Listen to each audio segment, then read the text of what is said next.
сега ни влизаме в ролеви игри. Добре. Павлина, ти понеже имаш нужда, може би, от почивка малко все пак, ние не, няма проблем. Време да се запознаем, защото няма смисъл след такива обучения, пък и да имаме някаква връзка, нали? Да, абсолютно. Макар че аз никой не намирам нито във Фейсбук, нито в LinkedIn. От хората, които сме в групата? Да. Нещо не мога да се ориентирам. Не ми излизат профили, ама нищо. Аз съм Йорданова обаче във Фейсбук. Това ми е. Йорданова, и в двете ме има, и в LinkedIn, и в Фейсбук. Така, мили дами, сега, това, което ви предлагам. Любче, ти ли се обади, че си без камера сега? Да. А ще можеш ли да говориш? Мога. Не си в залата. Принципно има и други хора при мен, но мога да. Защото влизаме в ролеви игри, на мен се искаше сега да го преживеем по различен начин, но добре. Правим следното нещо. Тъй като не чух да е ключово, кой знае колко голяма важност темата управление на стрес. На мен ми е тема. Добре, само че ще направим в отделен, защото сега трябва да е микрочастичка от последния модул, просто няма да успеете да видите техники, такива пак практични съм приложила, особено пък както ти си в тази област, най-вероятно имате и още неща там, които правите за дечицата и така. Сега, това, което искам да ви предложа е за рефреш малко, да си събудиме сетивата. Ще ви покажа две много бързи техники. То даже не би ги нарекла чак техники. Няма нужда да пускам голяма камера. Мисля, че и така ще се ориентирате. Едното нещо е просто активиране на една точка в тялото, в която ако усетите, че заспивате, че сте уморени, че шофирате или сте в работна среща и сте се оклюмали или в тренинг и нямате енергия, много бързо връща енергията из цялото тяло. Тя се намира точно тук, Хитлеровия мустак. Точно на ямката под нослето. Слагате пръстчето така, все едно си запушвате носа. Натискате, чакайте да се опитам да спра да презентирам, да виждате поне какво правя. И после ще ми дадете сигнал, ако... Виждате ли ме сега на цял екран? Да. Слагате пръстчето отдолу, все едно ще си запушвате носа, но го докосвате до ямката, която е тук, точно ямката под носа. И разтривате така много интензивно, бързо. Така че да усещате натиск. Това е точка много мощна. Знаете, че и боксьорите много я използват, само че с друга цел. Тази точка активира, енергизира цялото тяло. Това ви е при събуждане. Имала съм случай 2 пъти при шофиране, в които мъжа ми просто по този начин се съвзе. Беше почти в припадък. Използва се след медитация, след влизане в такива тета състояния, както е съня, когато бързо трябва да скочите. И след припадък. Също, ако имате припаднал човек близо до вас, е хубаво вие да го направите за него. Това е от сета бърза помощ. И сега очакваме да влезе пауъра, да влезе енергията обратно и да се събудите. И още една бърза такава дихателна техника ще ви покажа. Алтернативата и за сваляне на стрес. Сега я правим за енергизиране. Тя е чисто дишане, нищо особено. Може седнали, може всякак. Интензивно дишане, което е вдишване, много бързо, без задържане, като цялата работа е да усетите въздуха в коремчето си. Даже може да си докоснете корема и сложите ръцете на корема, както дядо Коледа е така, и да усещате при издишването и при вдишването как се изпълва корема и как се изпразва. Това е като при бебенцата. Вие знаете, че бебенцата дишат коремно и това е правилното дишане. Когато ставаме възрастни, ние дишаме гръдно, особено жените, и това ни прави живота труден. Защото истинското хубаво дишане, йогите дишат така, е коремното дишане, то води до изпразването на и долните части от белия дроб, от мръсния въздух, така речем, пълният с въглероден двуокис. Така че дишането е интензивно навътре, навън, само усещайте как стига въздуха до коремчето ви, да не остане тук до гърдите, защото може да ви се завие свят.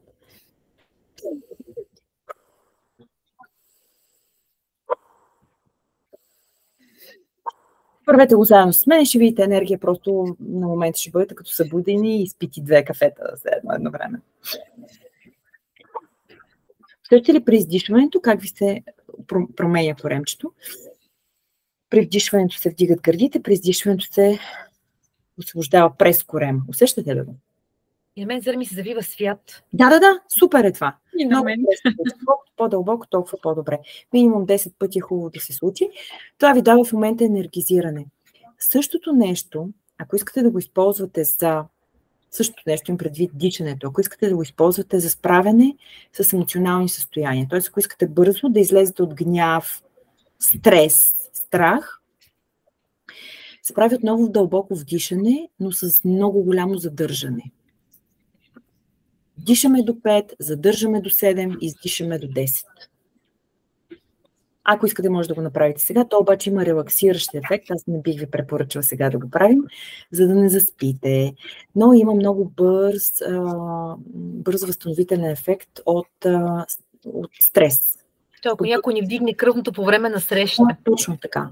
Точно ако ви вдигне кръвното по време на среща, ако имате риск по време на шофиране и сте много стреснати изведнъж, знаете, че 4 реакции човешки са замръзването, бягство и бой.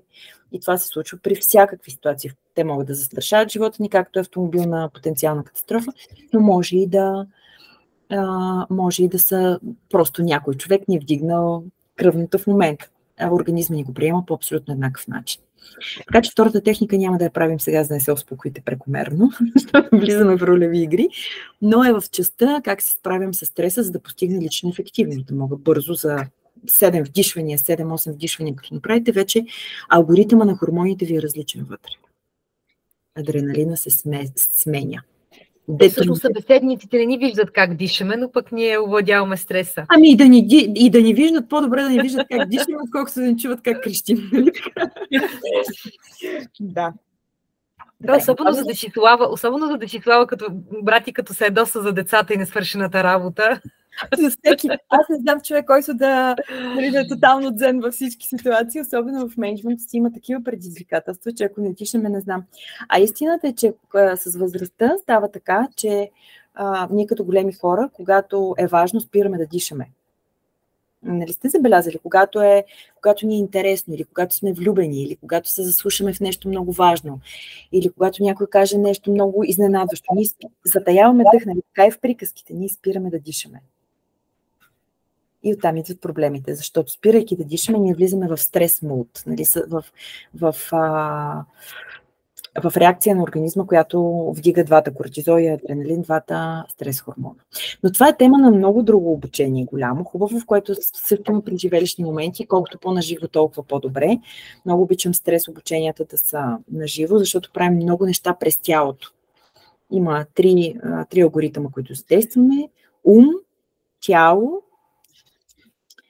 и изненада. За следващия път е това. Сега, какво ще кажете да усетите малко психометриката?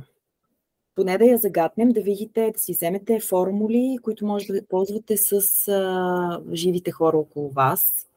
Вече доста хубави техники имате в джоба си, доста добри алгоритми си отнесохте, свързани с управление на време, приоритети и цели. Това си е едно голямо. В университетите се учи по цял срок. Семестър. Сега можем да се фокусираме малко и в по-дълбинната психология. Мъничко време ни остава, но пък ми се струва ценно да го усетите, защото е приложимо. Започвам с този велик човек, Уилям Молтън Марстън, който е създал, слава Богу, първото нещо в психологията, което се отнася за нормалните хора. Човек е наблюдавал дълго време жена си и нейните реакции и се е сетил, че никой в психологията не е разработил никакви матрици, и алгоритми и профилиране, които да се отнасят за нормалните хора до това време. Това са 20-те години на 20 век. Наблюдавал е, той до тогава психологията се занимава с патология, с криминални проявявания. Има ли между вас психолози? Ако пък сте навътре, за това да не задълбавам чак толкова. Дига ли някой ръчичките? Не виждам, не. Ти, ако искаш, може да ни споделиш презентацията, да виждаме този психолог. Благодаря. Който е наблюдавал жена си. Да, сега ще го видите колко е достолепен. Ето го. Виждате ли вече? Не. И сега вече виждаме. Така се вижда. Ето го, това е този достолепен Марстън. Създава той книгата "Емоциите на нормалните хора" и е направил абсолютна революция в психологията, защото до тогава наистина тя не се е занимавала с нормалността. а само с девиациите, болестните състояния, криминалните предпоставки, които са част от психиката на точно на девиантните хора, както и разни такива болестни фактори, всъщност, които са причинявали несоциално желано поведение. Създава е този човек толкова простичък и лесен модел, върху който стъпва, наистина той остава пилон в психологията и създава много инструменти, част от които е Томас Интернешнъл, неговата методология се нарича ДИСК. Той е създателя на детектора на лъжата. Избягам и думата. Детектора на лъжата е създаден от него. И всъщност ще видите колко лесничко и просто дефинира той модела. Разделя хората спрямо тяхното поведение, забележете. Това е поведенчески модел. Разглежда поведението на хората, не по принцип тяхната същност, въпреки че разбира се, че е свързано. На две дименсии по отношение на това как възприемат те средата, преценява, че едните възприемат средата като конкурентна враждебна, смятат, че трябва да преодоляват, да се справят, да постигат, а другите възприемат средата като приятелска и благосклонна. Смятат по презумпция, че ще бъдат харесани, те самите харесват хората, имат нужда да се свържат с тях и да бъдат приети и така възприемат средата като приятелска и благосклонна. Дали хората по другата координатна система на две по отношение на това дали те проактивно реагират на средата или реагират на средата. И ето виждате в тези координати пък в плоцистата се виждат проактивно поведение и реактивно поведение или реагиращо. Не го наричаме пасивно, а реагиращо. Т.е. изчаква се реакция на отсрещните, след което идва реакцията на човека. И така формира 4 квадранта, които нарича доминантност, нарича тази част от хората, които възприемат средата като конкурентна и имат проактивно поведение. Цялата методология се нарича ДИСК, от абревиатурите вие ги виждате по координатите. ДИСК идват от имената на 4 аспекта на поведението. Д от доминантност или от доминанс е един аспект, който реагира проактивно и възприема средата като конкурентна и враждебна, има нужда да постига и да се справя. Слушайте всичко това, защото след малко вие ще създавате алгоритъма за справяне с тези хора. Всичко ще имате видимо, така че да ви помага, но вие сте тези, които ще извличате теорията. Втория тип, така наречения influence тип или влиятелност на български, е типа, който се занимава който реагира проактивно на средата и има приятелско и благосклонно отношение към хората и към такова очакване към средата. Инфлуенс е този тип, който се интересува от хора и отношения и има способността да инфлуенсва, да влияе. Третия тип идва от S или steadiness, или така нареченото постоянство. Са хората, които реагират реактивно на средата, изчакват и след това реагират и имат приятелско и благосклонно отношение към хората и очакване средата също да им отговори по този начин. И последният тип идва от C или compliance, съобразяване сред процедури. Compliance, знаете, се използва и в бизнеса като съобразяване с правила или като структурата, позицията, ролята, която се занимава с спазването на тези правила. C или compliance или съобразяване типа се интересува изключително много от правила и процедури и се чувства комфортно, когато те съществуват и се характеризира с отношение към средата и я възприема като конкурентна и враждебна и се отнася към останалите реактивни. Ето ги нашите типове, като има по една ключова думичка, която характеризира всеки един от типовете. За доминантните това е власт, за влиятелните това е хора и отношения, за постоянстващите това е ритъм И за compliance или за типа съобразяващи, това са правила и политики. Това е по една ключова думичка, която характеризира най-важното, което движи тези хора.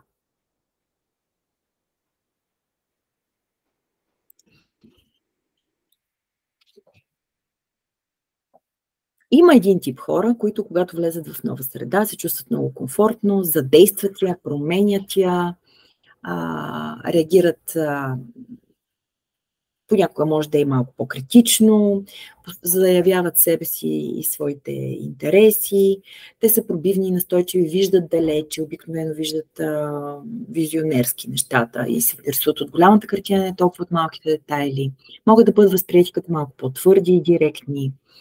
Може да ги видите като малко по-доминантни и директивни. Може да си представите как изглежда това и в мениджмънт среда. И те са точно тук, в координатната система, в доминантността. Има и други хора, които ще бъдат забелязани веднага, защото са по-нестандартни, свързват се с всеки през неговия интерес. Те може да се нарекат търговците на координатната система, на нашата координатна система на диск. Много бързо се свързват с хората и заговарят на техния език. Имат способността да чуват и усещат нуждите на другия, да се свържат с него и да му се захаресват, да установят такива отношения на близост. Те са ентусиазирани, оптимисти, позитивни, бързо се запалват по идея, бързо запалват и другите, но може да не докарат нещата до края. Имат повече стартове, отколкото финали, така да го кажем.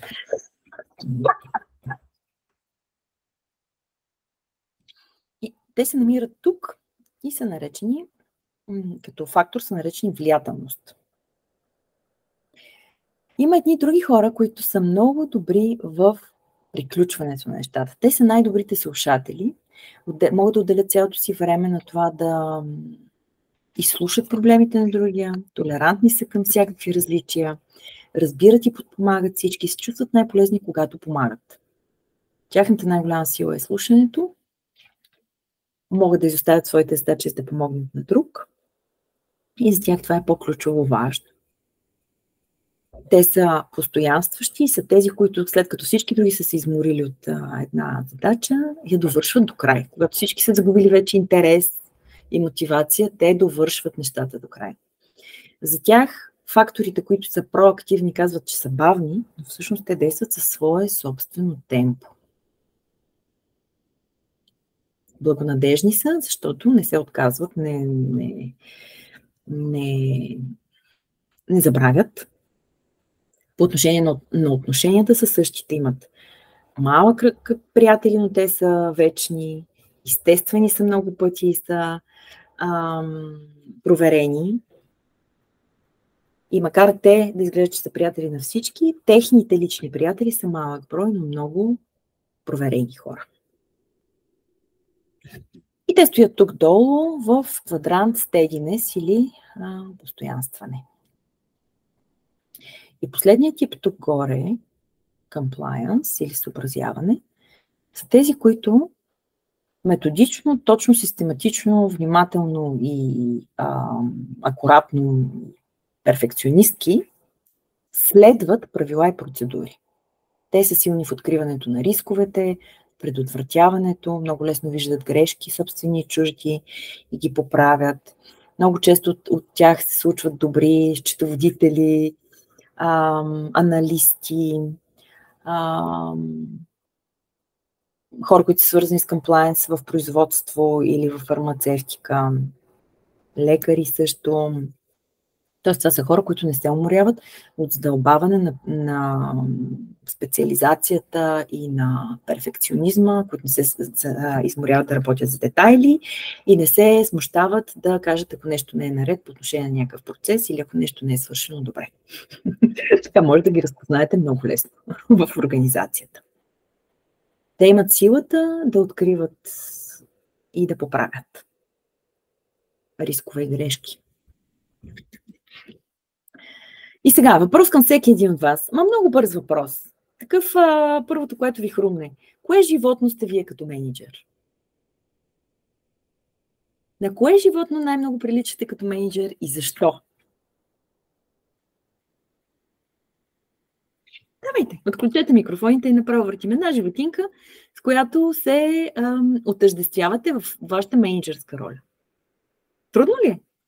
Чакай сега, ти ни питаш тук, не спрямо това диск. Не спрямо това, да, не спрямо това, спрямо вас. Малко да ви събудя, защото се оклюмахте и записвате и имам чувството, че потъвате вече в някаква дебра и загубваме интеракция. А след малко ще ни е нужно, защото ще имаме ролеви игри.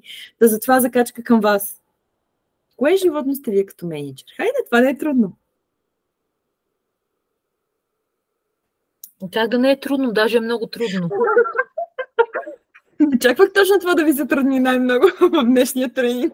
И то зависи, то всяко животно си носи такива характеристики особени. Като кажеш, примерно маймуната, не е толкова лесно. Не е лесно. Я кажете, кое беше първото, което ви хрумва? Преди вътрешния критик да се е намесил. Преди вътрешната цензура да се е случила. Това е само за заигравка и наистина да се събудите. Не се притеснявайте, няма да последва нищо от това. Значи сега по китайския календар съм маймуна. Добре. Само, че според тема на маймуната всъщност не съм този тип животно. В менеджерски план не съм маймуна. Добре, какво си? Какво си наистина като менеджер? И да ти кажа, по-скоро съм вълчица. Аз обичам да се грижа за екипите ми, за хората ми, да са обучени. На мен ми се вписва това, да. На мен ми се вписва, като го казваш по този начин. Да. Замислих се, нали, не съм лъв определено, нали? Лъвица. Добре, как сте другите? Как е нашата екосистема тук? Какви още животни съществуват? Тук е сейф среда, хора.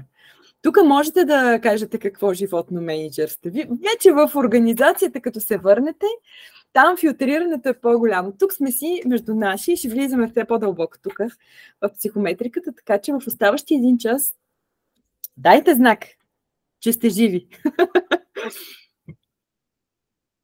И за ти какво си? То всъщност аз се сетих първо за пингвин. Той е птица. Добре, що ме първо? Кажи сега кое е общото на пингвина с теб.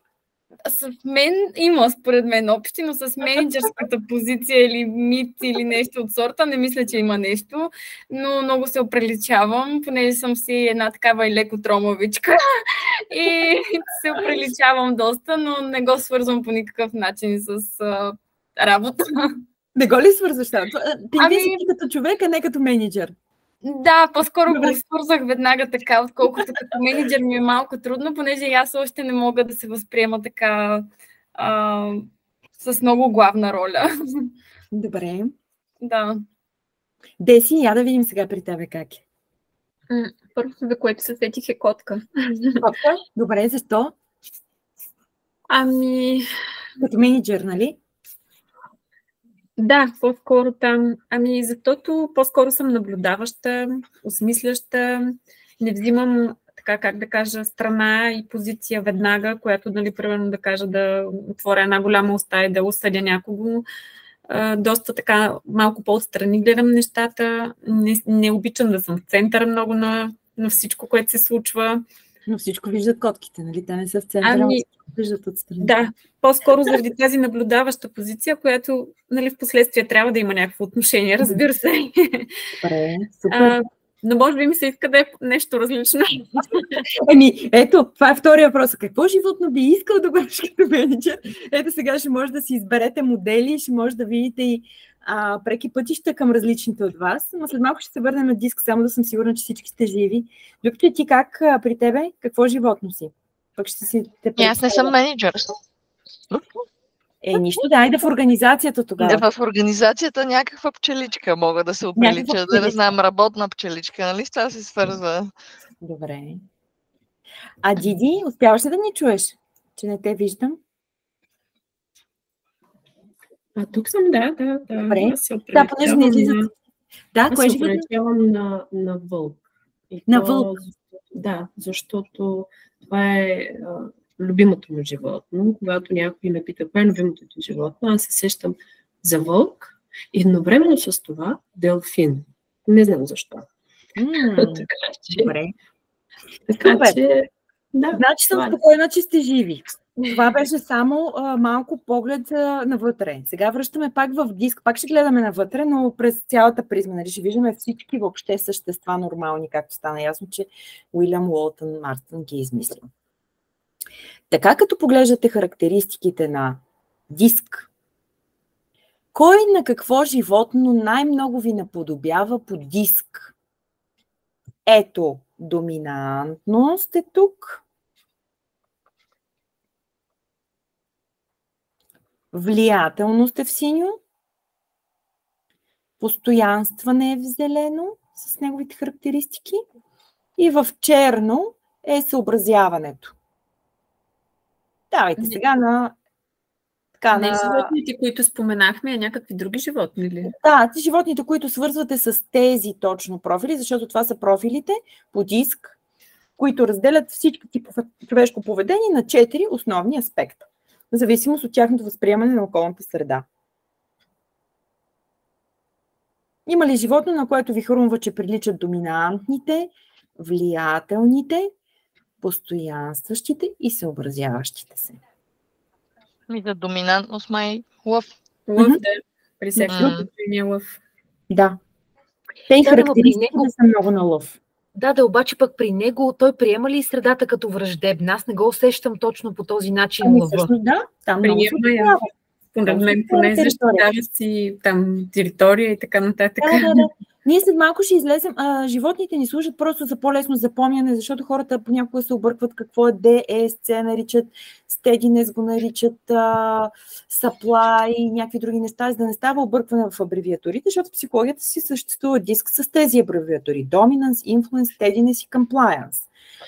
И с алтернативите им на български. Но с животни съм забелязала, че хората по-бързо го запомнят, по-бързо върви дискусията, не се лутат да запомнят теориите, а всъщност им остава есенцията от теориите. Да, доминантността се свързва много с лъв и ще я виждате след малко като лъв. Влиятелните с техните характеристики да се свържат, да се захаресват на хората, да изградат общество от такива социуми свои.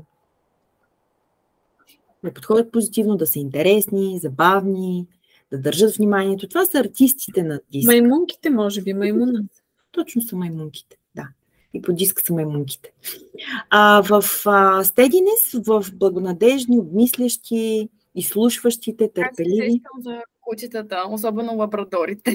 За другото, наистина в някой от в някои от методологиите, само че маймунките са наречени кучета там заради социалността. Тук в случая, да не ви мъчат дълго много и да не изпадаме в детайли по животинския свят, тук стои делфина, като хем социален и привързан към хората, добър слушател и толерантен. Къде стои делфина? Къде? Steadiness, тук в зелените. Благонадежни, мислещи, слушащи, тези, които помагат, могат да изоставят собствените си задачи и да не ги преследват, да помагат на другите. Свързани са с другите хора, мили, любезни, подпомагащи. Това са делфините. И накрая в compliance стоят слончетата, защото бавно, методично и умно се отнасят към задачите. И към хората също. Ето ги тях.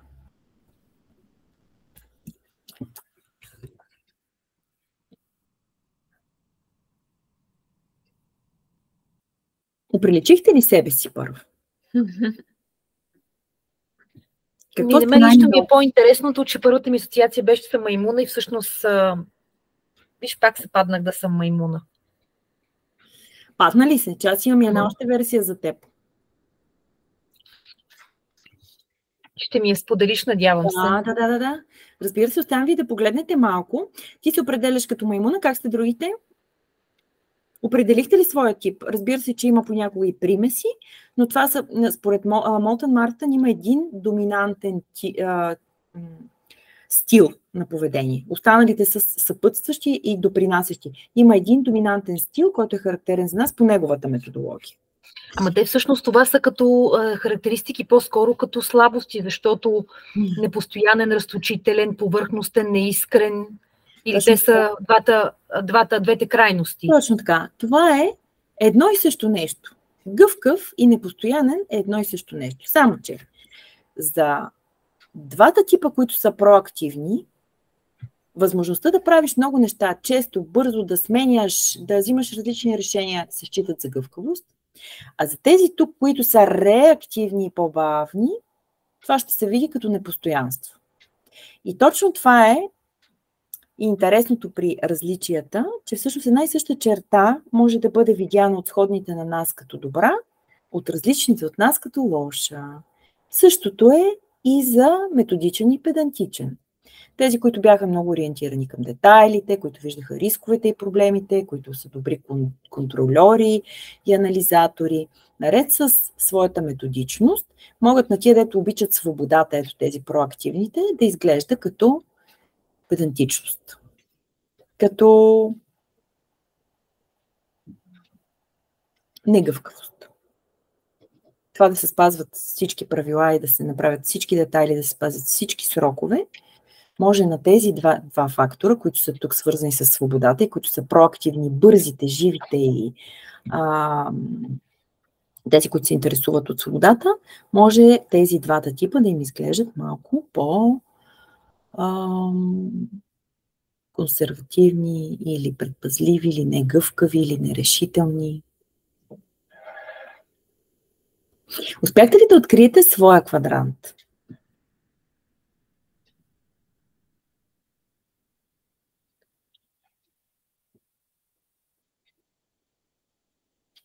За себе си може би съм или постоянстващ, или съобразяващ се.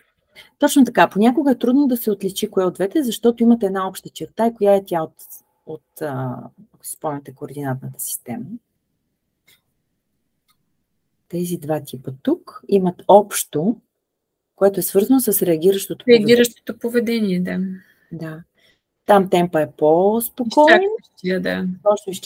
Точно изчакване е думата. Това, на което се определих, нали, смисъл не ми е остра реакцията никога. Винаги е осмислена, по-бавна и по... И за да определиш кое обаче е различното между двете, за да се позиционираш, разликата идва ето от тук. Съобразяващите се или слончето възприема средата като враждебна, неприятелска или конкурентна. Тоест, смята, че трябва да се справя, да преодолява, да постига, да намира проблемите, да се справя с тях, да превентира рисковете. А тук отдолу при Делфина стои нагласата за приятелска и благосклонна среда и очакването, че всички са окей и всъщност ние просто трябва да сме в подкрепа.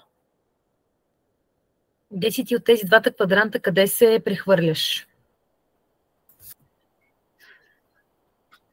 Ами това е, как да кажа, променливо. Добре, още един нюанс, който ще ви помогне да се ориентирате. По-скоро съм слона, смисъл, по-скоро съм съобразяващия тип, който е с по-така враждебна насока към околната среда. Да. Тук много, много също може да допринесе. Искам само да ви помогна и с няколко думички тук. Тези два типа, които са ориентирани към средата като конкурентна, са много ангажирани с задачите. Това е важното с тях. А тези два отдолу са много ангажирани с хората и взаимоотношенията. И ако трябва да решат кое е по-важно, тези два типа, показвам ги при животните, за да ви е по-лесно, тези два типа, които възприемат средата като конкурентна, се интересуват задачите да вървят. А тези два отдолу, които възприемат средата като приятелска, каквито ще да са задачите, им е важно отношенията да вървят. Това също може да ви помогне да ги разграничавате. Горе двата са ориентирани към задачи, долу двата са ориентирани към взаимоотношения и хора. Левите два са ориентирани към проактивност и са дейни, бързи, променливи, сменят отношения, настроения, проекти и задачи. А тези са реактивни и отговарят на средата. Напасват се по нея, приспособяват се към нея. А възможно ли е да сме първите две, горните и долните две? В смисъл да сме... Всичко е възможно, но има един определящ. Има един доминантен тип избор на поведение според неговата методология. И колкото повече разбирате за методологията, толкова по-добре ще се разпознавате в нея. Сега ще добавим още малко акцент.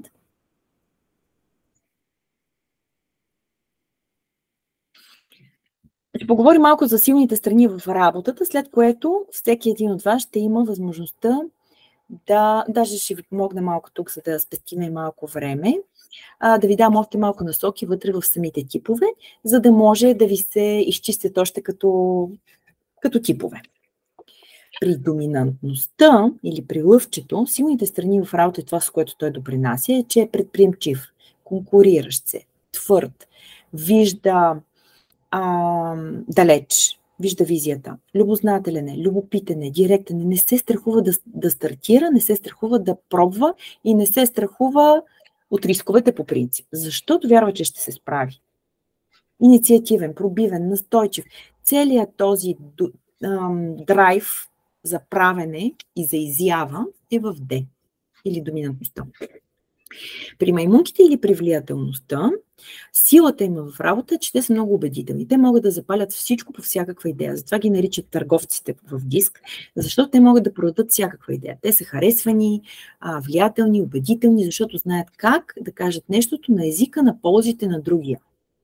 Те се интересуват кой какво би искал, кой каква нужда има, кой какво харесва. Те се интересуват от това и умеят след това да говорят на този език. Наричат ги също политиците на диска, но понеже в България тая дума е много негативна конотация, затова не го използвам често, но политик в смисъл на това, че могат да представят всяка идея много красиво и наистина се палят по нея и я вярват. Красноречиви, съобщителни са позитивни. Делфинчетата или стегинес по постоянството се отличават в работата си с следните силни страни. Те могат да упорстват и да постоянстват до изпълнението на задачата до край. В същото време обаче, ако трябва да избират между задача и човек, вие разбрахте, че избират човек и взаимоотношение. Добър слушател са, техният смисъл е да помагат, техният смисъл е да допринасят и се чувстват най-добре, когато са полезни. Стоят в сянката на нещата, но подпомагат. Ако трябва да си представите в офис, това са хората, които ще станат да покажат на новия човек къде е принтера, тоалетната, кафе-бокста. Ако някой вижда, че е затруднен или има лични проблеми, ще отидат да го успокоят, да му помогнат да свършат част от неговата работа. Това са хората, които са много често спомагателните професии, като медицински сестри, педагози, психолози, камериери, офис асистенти са точно такава позиция. Консултанти също. И слушват. Извинявай. Можно ли е такъв човек да е менеджер? Да, с неговия менеджерски стил. Познайте какъв ще е той. Обгрижваш. Той ще прави всичко вместо другите. Ще толерира всичко. Ако някой направи грешка, няма да има наказание. Ще обучава безкрайно много хората. Това е точно делфинския менеджер. Има, такива хора. Обикновено те говорят през ние форма. Т.е. дори да са постигнали някакъв успех, ние екипа постигнахме този успех. Те обикновено ходят отзад, но харизматично бутат хората напред. Бутат, имам предвид, с толерантност, с разбиране сега кога напред, кога в страни, но изслушване, помагане, често те са обичани менеджери, такива дори след като се разделят екипите им с тях, си остават много обичани. Защото са толерантни, разбиращи, чуващи, подпомагащи. Много хубав въпрос, това ще да бъде моя въпрос, как изглеждат менеджерите в... А кой е най-ефективният? Да видим кой е най-ефективният. Как ви се струва? Аз може би ще обичам делфина, в смисъл аз съм имала и такъв менеджер и до ден днешен сме в много добри отношения и просто може би, защото аз съм такъв човек и може би аз така бих менажирала хората. Точно така, ние харесваме тези, които приличат на нас. Това е истината. И в случая майсторството през това да усетите алгоритъма на този модел е, че всъщност вие ще имате път към тези, които са различни от вас Не само към тези, които приличат на вас. Вие с тези, които приличат на вас, си го можете. Тези, които не приличат на вас, обикновено ни създават конфликти или трудности, или предизвикателства. Така че тук ще видите късите пътеки за това как бихте могли да задвижите като менеджер, не само тези, които приличат на вас. Да обърнем внимание малко и на слончето. Те обикновено слончето, между другото, точно така става и в живота. Лъва иззема цялото внимание и сцена, и получава микрофона, или лъва, или маймунката. А делфина и слона остават малко в сянка, но всеки с неговата експертиза. Ще се върна след малко на въпроса кой менеджер е най-ефективен и в какво е най-ефективен всъщност. Защото, както разбрахме, имаме много аспекти на ефективността. Ефективност с хора, ефективност във времето, ефективност по отношение на задачи, ефективност по отношение на нов бизнес. Кое е точно? Та слончето има силите да спазва правилата, да ги налага там, където те не съществуват, да ги създава там, където те не съществуват. Те са перфектни създатели на процедури. И ако имате нужда от процедура, намерете си слон, да ви намери всички малки стъпчици в нея, които трябва да се случат. Те са логични, предвидими, акуратни, добросъвестни, може да възложите на тях всичкото следване, контрол и детайли, за които може да се сетите, защото ще се чувстват в свои води, ще се справят добре в полза на организацията. Вие знаете, че има много такива професии, които са свързани с това. Банкерите, анализаторите, в IT също съм срещала вече много слончета, защото там също свързано е с наука, експертиза, детайли. Там даже ако не общуват директно с много хора, не е чак толкова голям проблем, защото те, както си спомняте, са ориентирани към таск, към задача, а не към хора. И ето коя е най-ефективната среда за тези хора. Тоест, какво трябва да им осигурите вие, ако са във вашия екип, за да функционират най-ефективно. Тоест, вие като менеджер, какво да им дадете като среда, за да дадат най-доброто от себе си. И всичко това, ако си го вземете сега, след малко в ролевите игри ще бъдете блестящи, защото ще задвижите точния човек по точния начин. Ето коя е най-ефективната среда. За лъвчето можете да си представите. Да се бори, да постига неща, които никой не е постигал, да са някакви непревземаеми цели, нещо, което никой никога не е правил. Това толкова го захранва и му дава гориво на лъва, че кажете му sky is the limit и го пуснете да се вихри.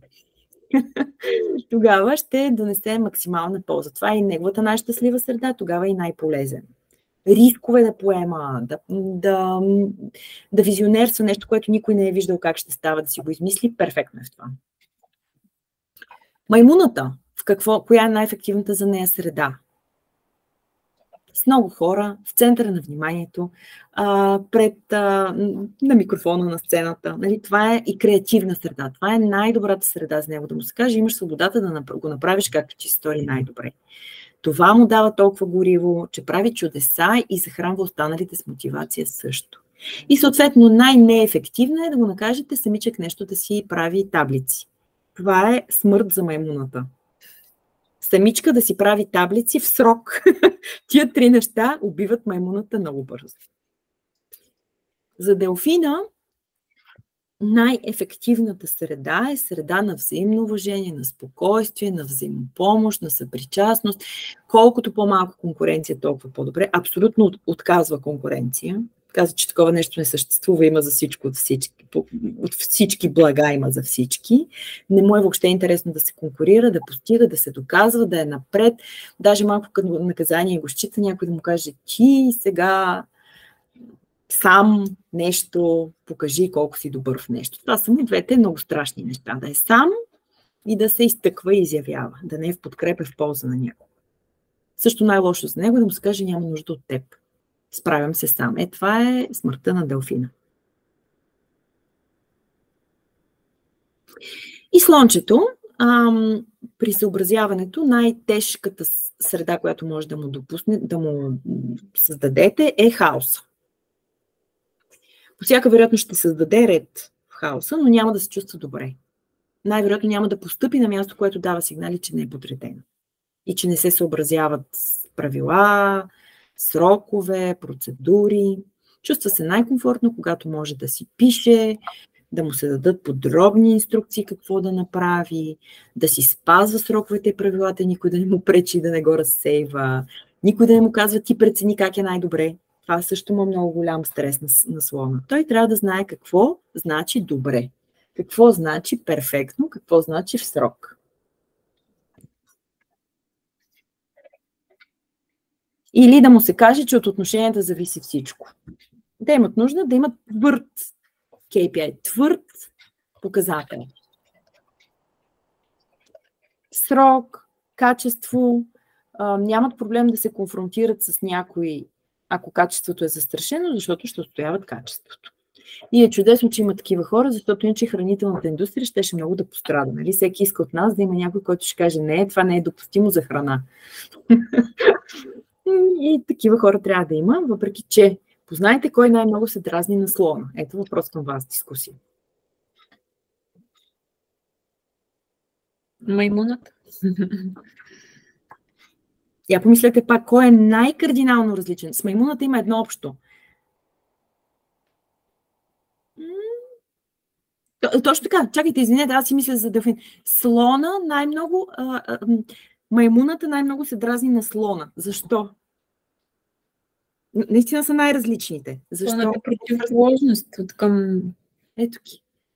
Защото какво? Тук е маймуната на влиятелност, тук е слона на съобразяване на правилата. Защо толкова си се дразнят един на друг? Един е ориентиран към точността и задачите, а другия към хората, отношенията. Свободата и влиянието. Точно така. Те са просто диаметрално противоположни, нямат нищичко общо. Нито по отношение на това как възприемат средата, нито по отношение на това как реагират на нея. Точно така. И по същата логика, кой най-много се дразни на делфина? Защото делфина не се дразни много, на него не му личи като се дразни. Той е много кротък. Предполагам. Да. Лъва и какво го дразни в делфина точно? Вижте колко хубави сили си има делфина. Лъва, какво се... Точно така, делфина се дразни на арогантността на лъва. Да. А лъва какво не може да понася в делфина? Ами точно това е спокойствие. Да, счита го забавен, муден, разпилява се. То не е безучастност, но смисъл... Точно частността, това, че участва във всички изитейски драми на хората и техните семейства, това много го трасне. Да, защото делфина не е безучастен, даже много участва, но в изслушването. Да, не е проактивен, ако това Да, това исках да кажа. Ето го пак на координатната система, да погледнете. Ето го и тук даже може би е по-лесно. Лъва, вижте, действен, импулсен, самоуверен, търсещ промяна. А делфина точно обратното. Лоялен, усъвършенстващ, разбиращ, изчакващ, толерантен, изслушващ. Всичко чака и всичко е окей, всички са добри, всички са найс. И той поглъща всичко. И всъщност, когато се дойде за действия или за рискове, не може да е обратното на лъва. Точно лъва вижда делфина като наивен, робуващ, позволяващ, отричащ себе си. Нали, делфина най-малко отстоява себе си. Делфина най-много жертви прави в полза на другите, защото това е неговата ценност, че трябва да бъде в помощ. Добре. Ужас. Объркахте ли се или кое е ужас? Ами, започнах да се приличавам повече на делфина, но тази позиция не ми харесва. В смисъл, тя е хубава сама по себе си, но бих искала да е различно, защото така конкурентна способността е ниска според мен. В смисъл, че... Да, в бизнес среда има просто други плюсове. Не е конкурентността най-големия плюс. Най-големия му плюс е, че хората го харесват, че ги изслушват, че е търпелив, че не се кара с никого, но въпросът е каква цена плаща. И като колега, и като ръководител някъде, където и да е то, в фирма или каквото и да е била друга организация, хората искат да си доминантен. Нали, въобще очаква се от теб да си доминантен. Това трудно се налага с делфинското поведение. Ами трудно е да се каже, нали, какво очакват хората, защото лъвовете така както постигат много неща, постигат резултат на всяка цена, правят невиждани постижения, рекорди и така нататък, борят се като лъвове и така нататък, така, ако има 2 лъва в един екип, става Страшно. сапница. Да. Да. Или ако има мениджър и под него също лъв, пак става непрекъснато мерене. Така че какво очакват хората, ще видим сега. Вие го видяхте преди малко в това, коя е най-ефективната среда, най-желаната среда от всеки от тези типове. Лъва ще иска за себе си среда, конкурентна, ще иска свобода, ще иска правомощия, ще иска властови символи, ще иска да има визитка, на която да пише хубава титла, защото това помага на неговия успех, защото на него му е важен успеха, на него му е важен имиджа, на него му е важен къде стои, важно му е да е пръв и добър, да изглежда силен. На маймуната ще е важно да получи пак свобода. Тук в Sales екипите има много маймуни, в Creative екипите има много маймуни често, но пак не бива много да оставаме в клишето, защото има и други. Сред лекарите има наистина, сестрите има много, делфинчета има, медицински сестри, детски учители и така нататък. И в С има много банкови хора, много счетоводители, анализатори и така. Та ето какво искат всъщност тези. Всеки един от тях иска това. Различни неща, но иска това. Ако говорим какво искат хората. Един лъв няма да иска втори лъв. Но ще иска за себе си все пак да се премери. Няма да иска делфини да са всички около него, защото ще умре от скука и ще ги изяде. На езика на животните. И сега ще направим с вас едно живо нещо. Първо ме попитайте, ако нещо имате по самите животни или самите аспекти, за да можем да направим ролевата игра, която съм ви подготвила.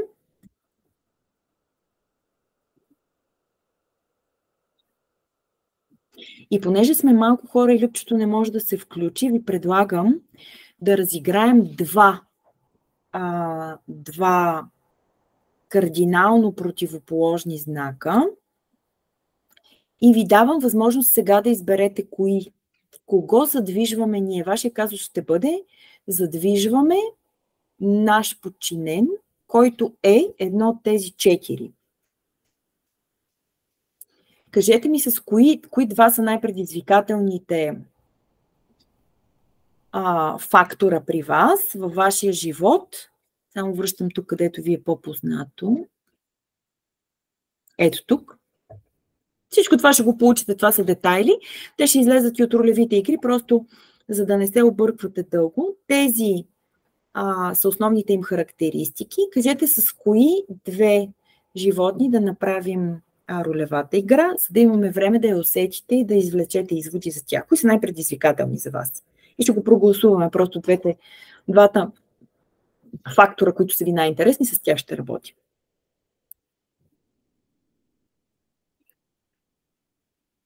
Кого най-трудно задвижвате?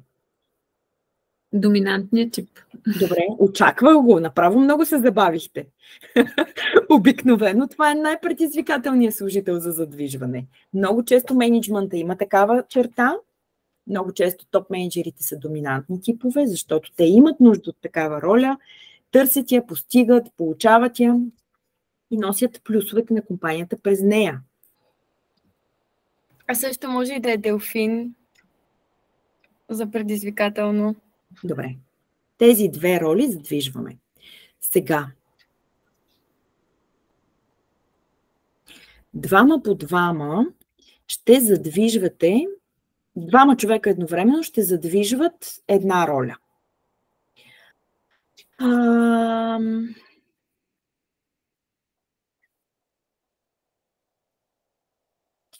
Галя и Изабел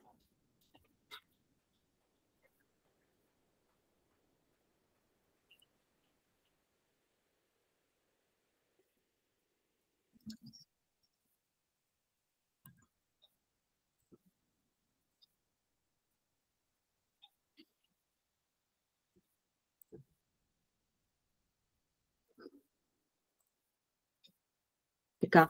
Галя и Изабел получавате тази роля. Двете заедно сте мениджър в екип. И двете заедно сте мениджър на Мартин. Вие трябва да задвижите Мартин сега, заедно докато сме тук. Останалите Деси и Диди, Любомира ти също, наблюдавате Мартин. Даже ако някой от вас иска да го изиграе, още по-добре. Ако не, ще го изиграя аз за по-бързо. Като двете дами, Галя и Изабела, сте менеджерите на Мартин и трябва да го задвижите. Вие решавате какъв е той.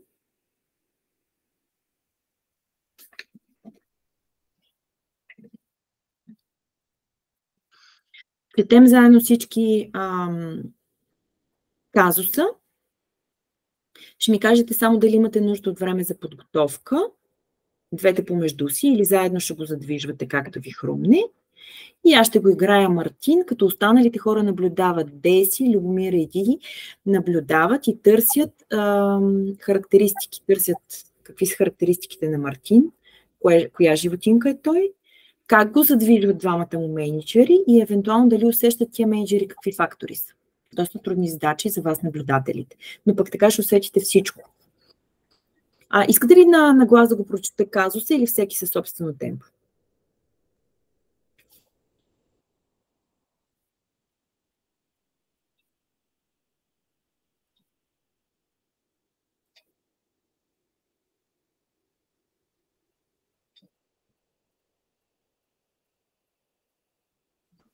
Искам да попитам, той трябва да се премести за 9 месеца или до 9 месеца трябва да бъде преместен?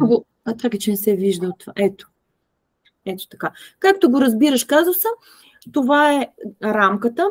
Оттам нататък всичко, което не е написано, вие може да си го измисляте. Всякакви предистории и следващи и някакви неща, които да включите в убеждаването, са абсолютно във вашия спектър. Всичко, което не е в казус, както и Мартин може да се държи, както е приемливо за неговия фактор. И може да ви доведе всякакви доводи, които да са нови за вас, но има право и Мартин да си избере. Тоест всичко, което не е в казус, е приемливо.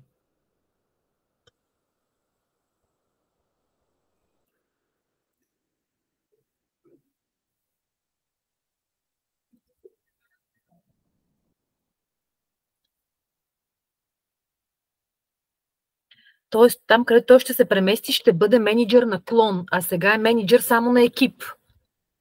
Както го виждаш така. Ти можеш да си доизмислиш структурата. Така е, както всички го виждат.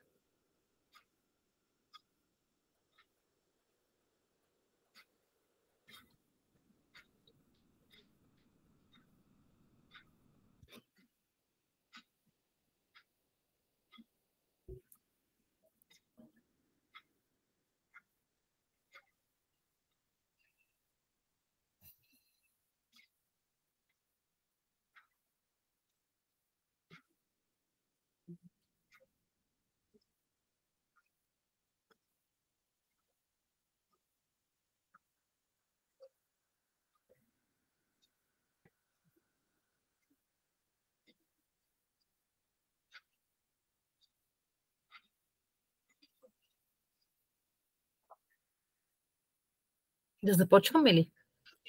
Ако сте готови, да. Като само тук ви подсказвам, тъй като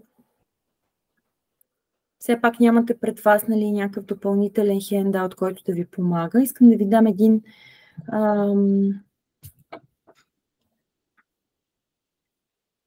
ето този слайд, който може да ви помогне с най-големите. Ние голяма част от нещата ги изговорихме, да не кажа всичко изговорихме, но все пак ако имате нужда да ви останат написани някъде, ако много бързичко сме минали през тях, без да ги запомните, ето това са им важните неща.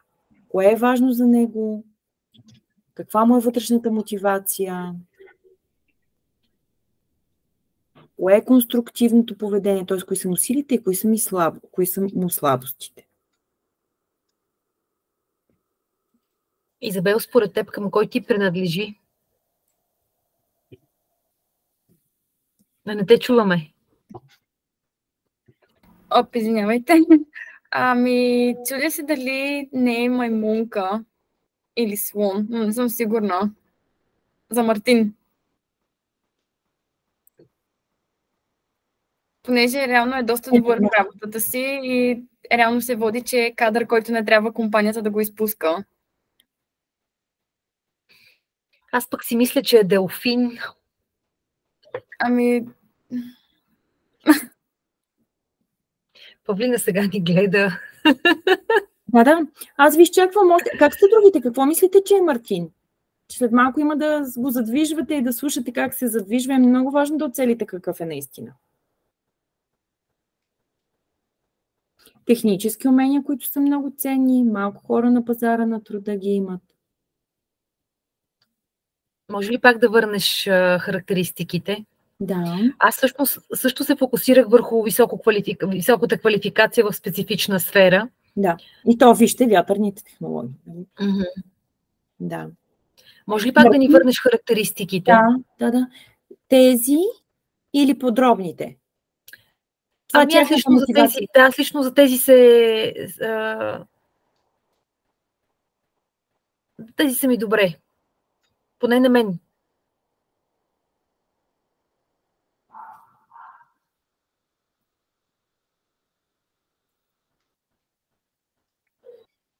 Мартин е делфин.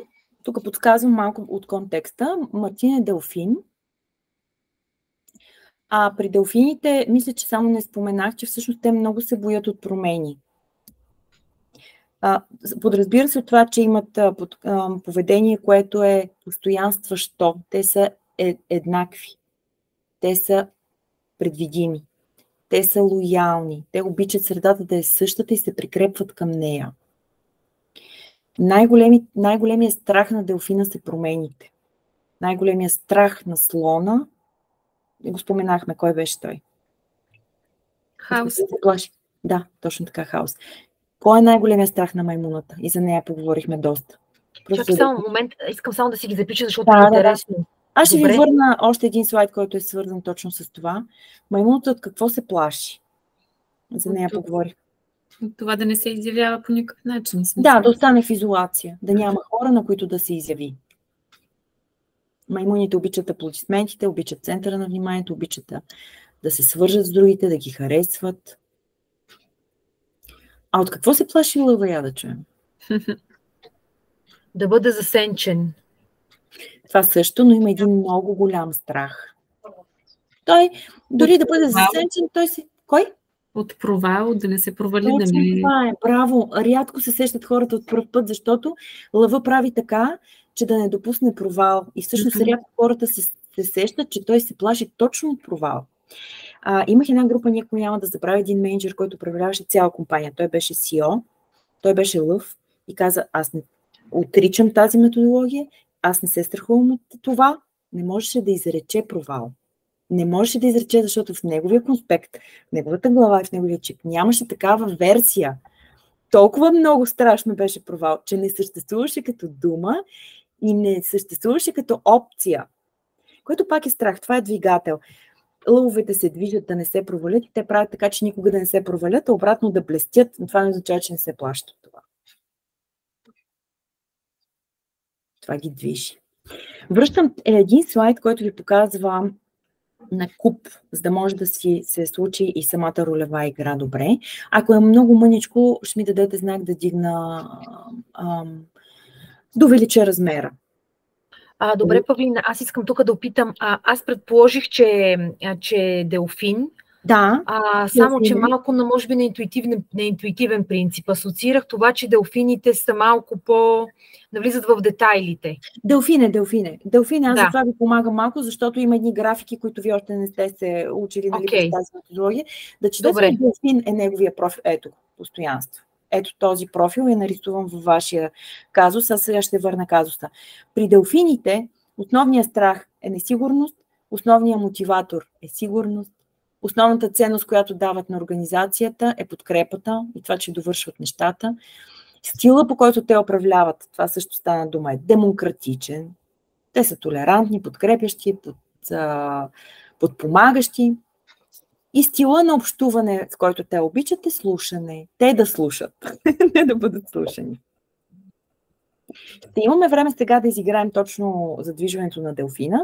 Просто ви каня да се включите всички в този казус, защото ще имаме време само за него. Но той е достатъчен, за да се усети всичко. За да може да се случи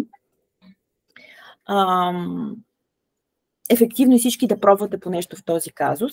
Изабел и Галя играете менеджерите на Мартин, които го задвижвате. Деси и Диди, предлагам ви вие да играете Мартин, за да може да го усетите. Ако някой има много големи съпротиви да го играе, остава в наблюдение и също ще си извади ползи.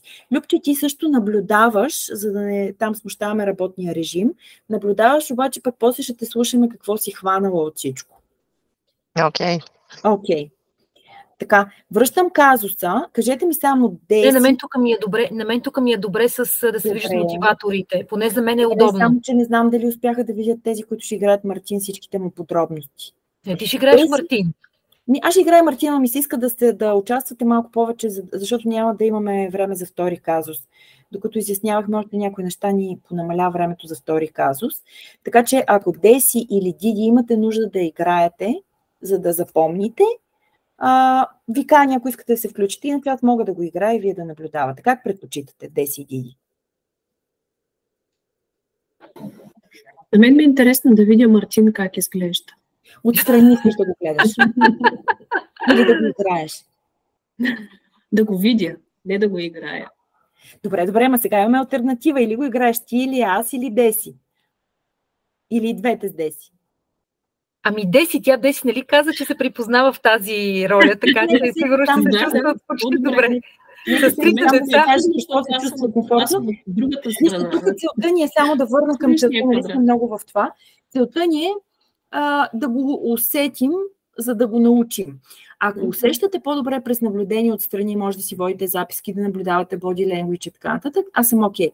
Ако помните по-добре, като го преживеете и искате да се стречнете, защото за Диди мога да предположа, че може да има малко делфинско, но може и да няма малко делфинско, така че за нея може да е окей да гледа отстрани, да си вади изводи, като гледа отстрани как е делфина, не да го играе за пореден път в живота си, как изслушва и изчаква.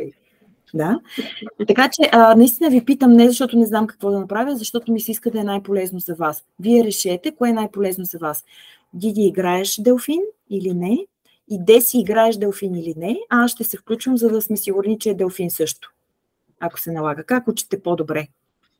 По-добре да го играем. Деси, искаш да играеш делфин? Да. Добре. Диди, ти? Аз ще го наблюдавам. Ти наблюдаваш делфин. Добре. Правим следното. Галя и Изабел движат делфина. Деси играе делфин. Диди гледа всички. Не само делфина, гледаш и кой как го задвижва. Разпознаваш ролите, които го задвижват. Защото менеджерите нямат роли, те го задвижват както си искат. И може да се окаже, че го задвижват през собствените си драйвери, а не през драйверите на Мартин. Така че ти откриваш те как го задвижват. Аз ще се включвам, където има нужда. Очаквам двамата менеджери да си се надпреварвате, така че там няма да се включвам, но може да се включа вместо Мартин, както и ще ви кажа кога е края на ролевата игра, за да може да извади максимума. Окей ли ви да оставя на екран страховете, двигателите, силите му или искате казуса? За мен лично това е по-удобния за... Ти можеш и с телефона да си го снимаш. Аз мога да си го снимам, да, ако на вас ви пречи, аз ще си го снимам, ще си го гледам. Деси, ти как? Ти успя ли да му видиш на Мартин историята? Да, попрочетах, може да има подробности, които няма да ще ми убегнат, но като цяло... Не е нужно. Ето, връщам мъничко за Мартин. Ключовото е, че той е рядък специалист. Предстои менеджера трябва да иска да премести този служител следващите няколко месеца в друг клон, в друг град на компанията. Има семейство, дете в 7-ми клас, прием в гимназия. За менеджера е много важно да го премести. Той за организацията е важно той да отиде в този клон.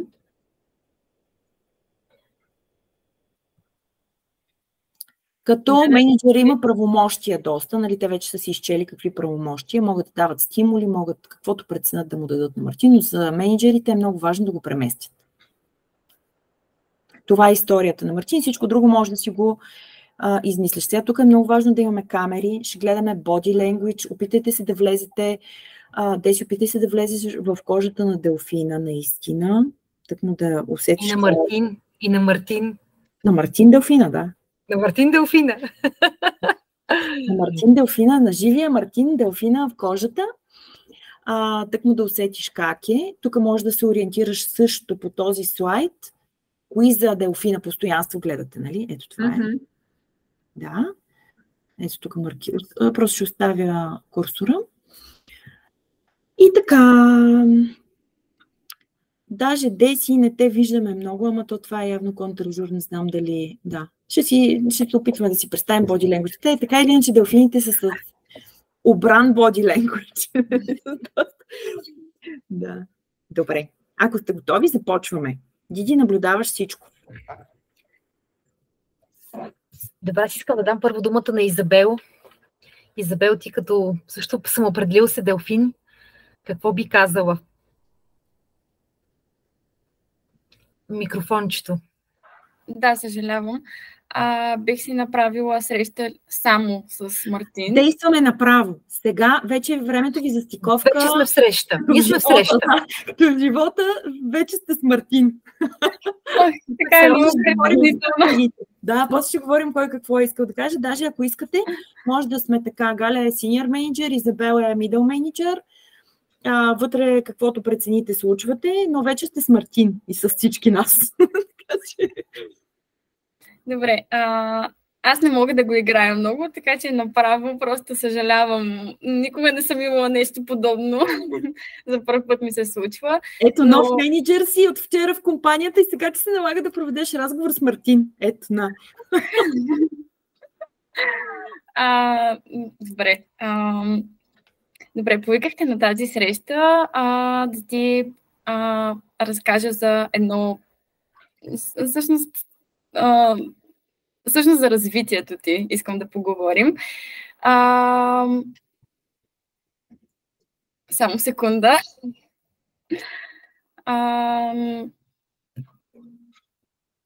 Да, местен е в друг град. Нали така беше? И рано ще води екипно на по-ниско ниво хора, мисля, че беше. А какво ще стане с стария ми екип? Само секунда, аз питах Павлина, понеже не бях сигурна дали е така.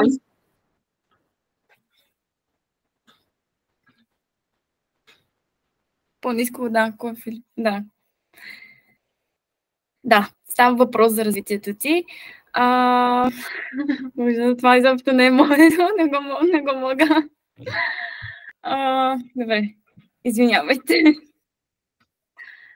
Искам да ти предложа позиция, която е на по-високо ниво. И в случай всъщност ще те преместим като менеджер в друг град. И там реално ще имаш екип, който е по-ниско квалифициран с техници в същата област. Да, съжалявам, много съм притеснена, извинявайте, ако нещо бъркам. Но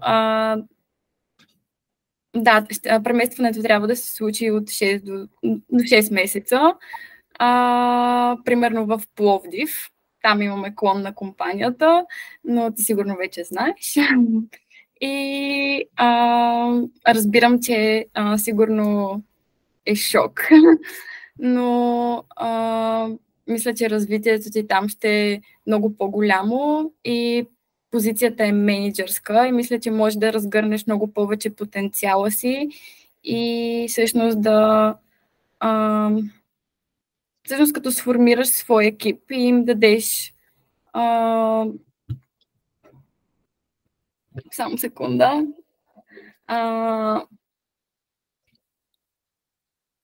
Всъщност им покажеш,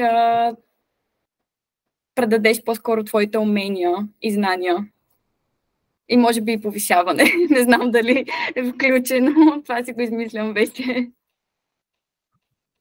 Предложението е много добро. но аз имам големи притеснения.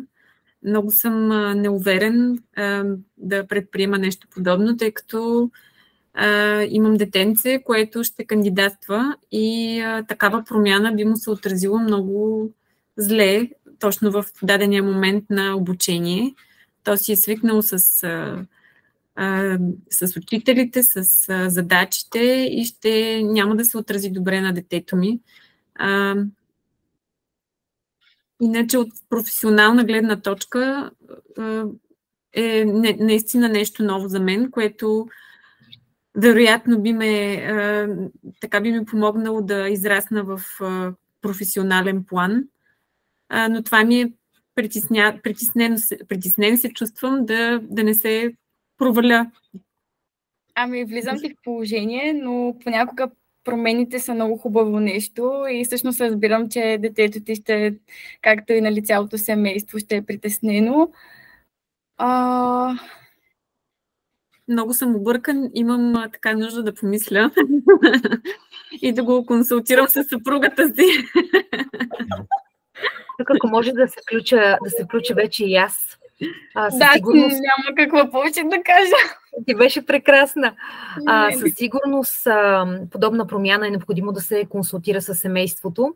Това, което реално компанията ще направи в допълнение, освен че там ще заемеш позицията и ще управляваш целия клон, твоите компетенции са много важни за нас, твоята експертиза е много важна и съответно тази отговорност, която искаме да поставим, ти си човека, който е избран за тази позиция. Това, което ние можем да предоставим е избор на частно училище за твоите деца по ваш избор, за сметка на компанията, както и съдействие при намиране на работа на съпругата ти. Вау, това са прекрасни условия. Освен това ще съдействаме и при организацията на жилището, в което ще се преместите. Ще организираме транспортна компания, която да пренесе вашия багаж, нужните за вас неща. Т.е. ако вие искате да си вземете нещо лично или пък всички лични вещи, мебели и така нататък, компанията ще се ангажира с това да ви съдейства с намиране на жилище, с транспорт на лични мебели и вещи и пак казах, там с училището на децата, с намиране на работа на съпругата. Сега тук само слагам тази скобичка към хората, защото нали, всъщност сигурността за Делфина е много важна, нали така? Да, сега ще говорим, ние сме още в среща. Okay. Само чакам последната думичка на Деси, за да затворим ролевата игра и да излезем от ролите и да си говорим. Да, добре. Освен ако не занемя от това предложение. Аз, Мартин, определено занемя от предложението. Обаче, като един несигурен човек, имам нужда наистина да помисля и да се опитам да се почувствам бъдещата позиция като нещо свое, тъй като новостите много ме плашат. Не съм сигурен, че ще се справя. Пък и трябва да го коментирам с семейството си и да чуя тяхното мнение, тъй като за мен то е много важно. Бих искал, нали, да успея да отговоря на вашите очаквания към мен. Тъй като съм много демократичен. Разбира се, това е нормално за всеки човек. Сега това, което ние можем да направим в допълнение, първо да направим едно посещение на клона, в който ти да се запознаеш с хората там, с хората, които ще управляваш, с микроклимата и така нататък. Другото, което можем да направим като следваща стъпка е пробен период. Нали, примерно в рамките на месец или два, колкото ти прецениш и колкото ти се чувстваш комфортно и всъщност в който съответно семейството все още няма да бъде преместено. И след този пробен период реално ти да прецениш за себе си, би ли искал да останеш на тази позиция или ние трябва да предприемем закриване на клона, което, както знаеш, ще се отрази върху финансовите показатели на компанията, защото на този етап няма друг мениджър, който ще се чувства, който ние считаме за достатъчно подготвен и компетентен, за да поеме този клон. Тоест, нали, ако ти не поемеш позицията, ние ще предприемем закриване на клона. Ами, може би това много би ме устройвало да да замина за там за известно време и да видя как бих се справил, да видя каква среда и обстановка ще е работата ми там и въобще, ако успея, нали, да намеря жилище, да проуча училищата, за които споменахте. Може и да ни се получи. Браво, Дами! Браво за... Мисля, че съм на път да приема. Браво! Супер! Готови ли сте да излезете от кожите на Мартин, шефовете му, жена му, децата му, всички? Успявате ли да излезете? Аз само казвам последната дума на Мартин, че всъщност компанията се ангажира с това да направим съвместно проучването на училищата, на жилищата и на възможностите. Тоест това няма да бъде изцяло единствено твой ангажимент. Ние ще ангажираме хора от компанията, които ще ти съдействат в целия този процес и ще ти спестят време съответно. Това е супер. Благодаря за предложението в такъв случай. Добре. Супер, те нещата се вижда вече на къде отиват, иначе могат и да продължат, но това е напълно достатъчно, за да се види всичко и то по много добър начин. Давайте сега да видим как се получи задвижването. Първо, Мартин, Диди и Любето, навсякъде сте поканени да се включвате, като само първо Мартин и менеджмента ще чуем и след това към вас тримата наблюдатели имаме, към двамата наблюдатели, имаме въпросът ми е кои фактори открихте, какви са факторите на менеджерите, кога го задвижиха, кога не, какви обрати имаше вътре, но през доказателства. Кои фактори открихте? Давай сега първо Деси ти, като S. Беше ли S, айде, това ще го попитам към наблюдателите, може би те ще са по-добре, дали през цялото време беше Делфин Деси. Сега питам Деси, почувства ли се задвижена в ролята на Мартин? Ами определено се опитвах да реагирам като Мартин, смисъл, че всички така качества, които успях да запомня. Почувства ли се ти, че беше придвижена към решение след този разговор?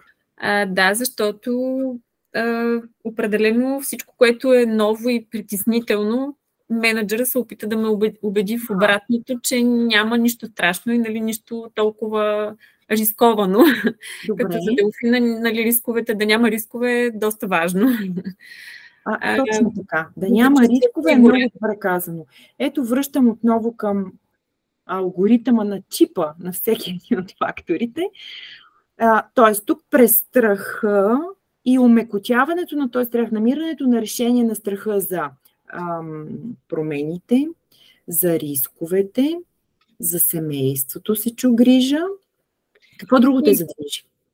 Ами не, на последно място, разбира се, и това, че съм единствения кадър, който съответно да може да вземе тази позиция, защото съм най-квалифициран и така нататък. Въпреки че това не знам колко е делфинско. Ами, много интересно, това е за първи път, между другото, толкова години правят диск, за първи път някой движи делфин през заплаха. Защото аз го чух като заплаха. Ако не отидеш ти, закриваме клона. За делфина това би била заплаха. Това не е титла.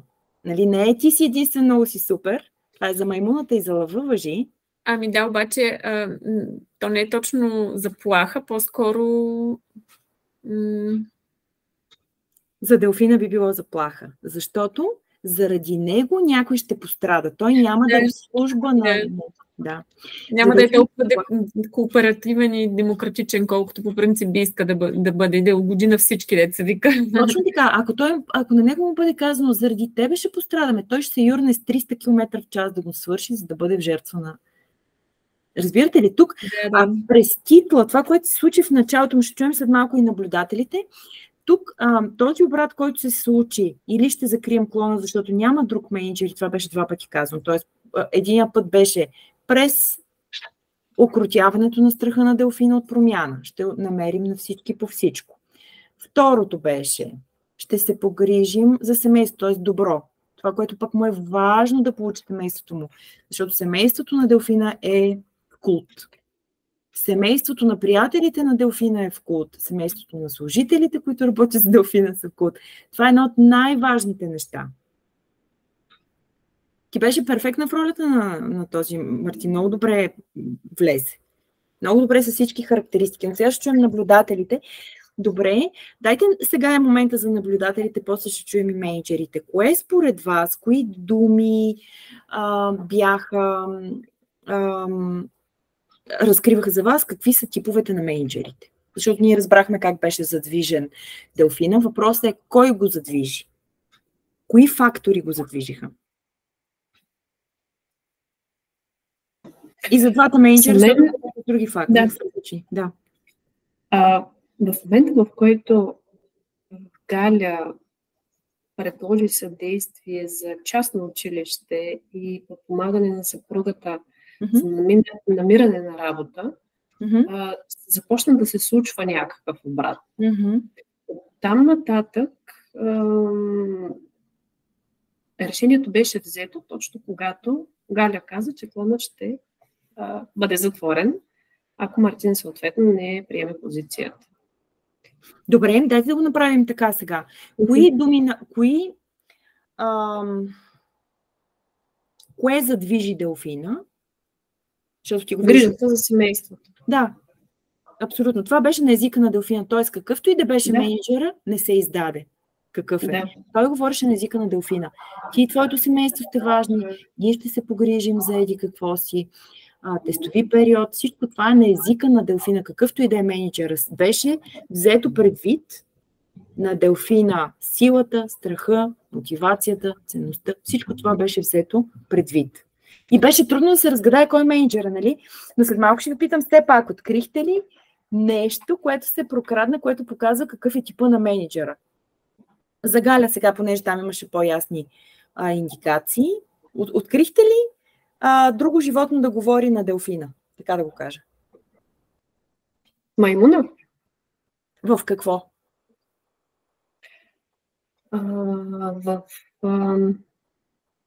Кой беше езика? Може пак да видим кое? Качеството на животните. Да, животните.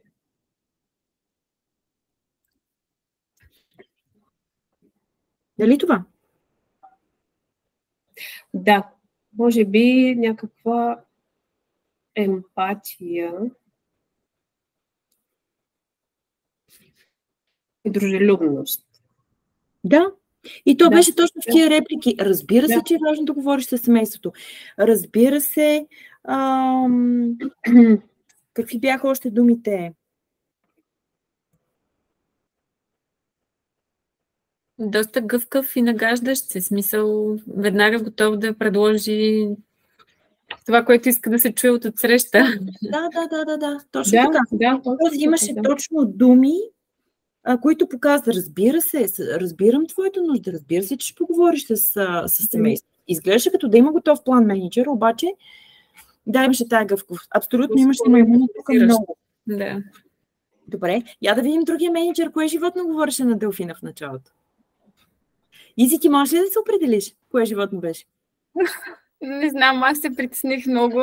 Много правя такова нещо. Това се случва. Абсолютно се случва в живота. Аз съм имала ситуации, в които мениджъра плаче, човека плаче, ние го съставяме, аз съм с голямата животина, менеджера и човека се прегръщат и е така точно като тебе казват, аз сега съм много притеснен, мен ми е много тежко, аз направо не знам какво ти кажа, такова нещо не ми се случва. Това се случва в живота. Просто няма нищо страшно в това. Случва се на менеджери по на 50 години. Въпросът е, кое животно говореше, ако се опитаме да прехвърлим цялата тая роля, която видяхме, през знанието ни за типовете. Също както и Диди, Люби, ако на вас отстрани ви беше по-лесно да усетите, кое животно говореше, докато Изи беше менеджера на Деси. Аз съм най-притеснителният менеджер. Не мисля, че има такова животно даже. И може би слънчето.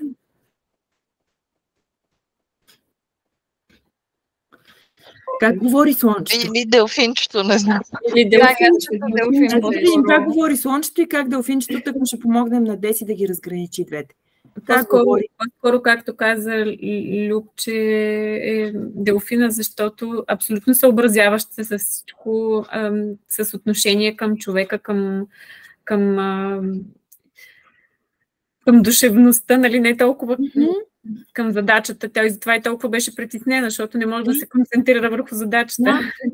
Да, на моменти имаше точно Делфин. Ако имаме делфин менеджер, точно това ще се случи. Ама толкова ми е мъчно за теб. Аз ще разплача 100%, ако трябва да уволня някой, да му кажа нещо подобно и няма. Даже си изпотиха ми се ръцете от нещо.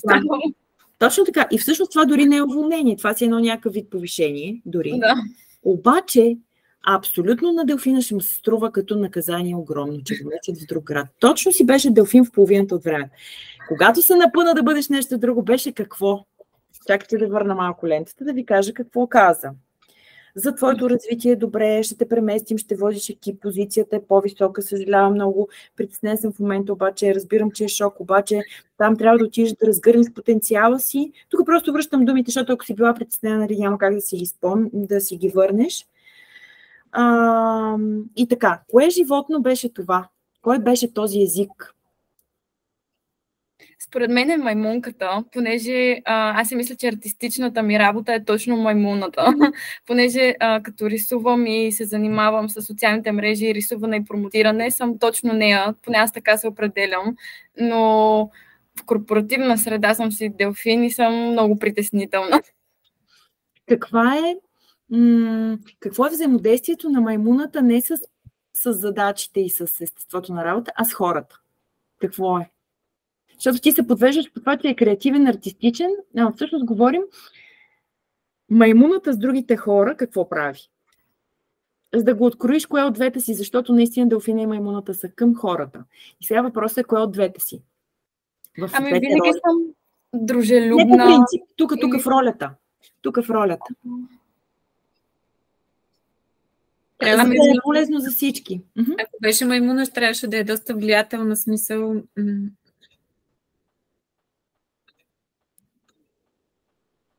Проявих емпатия, че ще реално, в смисъл разбирам, че е трудно да се изнесе с цялото семейство в някакъв друг град. И разбирателство, но реално тук играе и житейски опит. Аз съм на 24 и не мога даже да си го представя. То знаете ли колко е интересно, че тук по смисъл на диск възрастта, опита, ролите в компанията нямат абсолютно никакво значение. Толкова е стабилен този диск, че единствено ако са деца под 13 години, се прави един друг тест, различен от този, защото още не са формирани напълно. И изглеждат, както и да е, това си е друга тема, но каквато и да е възрастта ти, какъвто и да е житейски опит, разбира се, че има алгоритми, които менеджерите усвояват, защото минават много неща през ръцете. Обаче тук ти не губиш от това, че нямаш опит. Даже е много сладко, защото се получава много автентично и това ни помага също да вземем модел. Тоест, ние тук не гледаме твоя тип характеристика по принцип като човек, а търсим езика, на който си го направил. Открихме много делфински език, заради притеснението, емпатията, изслушването, изчакването, съчувствието, това да се преживее, да мислиш за неудобствата, които му се причиняват на човека и на неговото семейство. Това е абсолютно делфинско. Някой друг хвана ли нещо друго?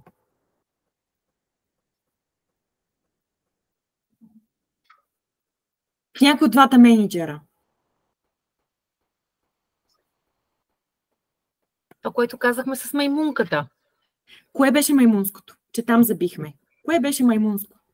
Аз мисля, че по-скоро ето тази емпатия, нали, нагаждането, да, аз те разбирам сега тази голяма промяна. Тук по-скоро за мен това беше маймунката, хитростта. Да, и беше този опит да бъде купен от срещния, само че купуването беше с активи на маймуна. Да. Защото високия пост, воденето на екип, местенето и неговото собствено развитие не са бенефити за делфинчето. Те за маймуната може да проиграят, но да, маймунски беше подхода. Чакай сега да ти покажа и хубавите страни на тази промоция, на тази промяна. Колко е хубаво за теб. Само, че не беше през ползите на делфина, защото той е труден с ползите. Той иска да се жертва, да бъде полза, в услуга, в подкрепа, в помощ на другите. Той иска да е това. Майка Тереза, като си представите, това е делфин. Да. Това е много странна комбинация цялото нещо, защото реално това съм си аз и това е моят подход, но не знам. Да, помисли, ако ти си на място на Мартин, освен да му съчувстваш, след като му посъчувстваш. В смисъл бих го понеже в момента съм супер, не мога да кажа, понеже нали, нямам семейство, но рискувам много и често. В смисъл не съм така примерно да мисля нещо много време. Просто рискувам за секунди каквото стане. Винаги има полза накрая. Не се замислям, не съм точно като Мартин да мисля, да го обмислям супер много. Да, но като негов мениджър ще се налага да прокараш някакво решение през някакви начини. Начините обикновено са през мотиватор, през страх. И двете неща тук се случиха. И двата са драйва. От едното бягаме, към другото отиваме. Драйва е това, към което се стремим. Ето я. Най-желаната среда. Връщам да си припомним. Най-желаната среда за делфинчето е взаимно уважение, взаимопомощ, съпричастност, ангажиране с хората. Усетихте ли, че имаше един въпрос на Деси, който зависна и той беше: какво ще стане с екипа ми? И това е толкова делфински въпрос. Ако този въпрос беше получил отговор, аз не знам дали следяхте нейния body language, много делфински беше също. Един филм би се захванал за това въпроса: какво ще стане с екипа? Всичките ли си ги уволните? Аз обикновено, когато играя тая роля, много се заигравам там. Добре, мен ще ме спасите, а те? Аз толкова време съм го градил. Аз имах отговор. Да, сигурно бях. Какъв беше отговорът ти за това? Че ще бъде излъчен на нейно място човек от екипа и който да поеме този екип, който в момента функционира. Супер, така ще е щастлив за винаги. Браво. Да. Това е.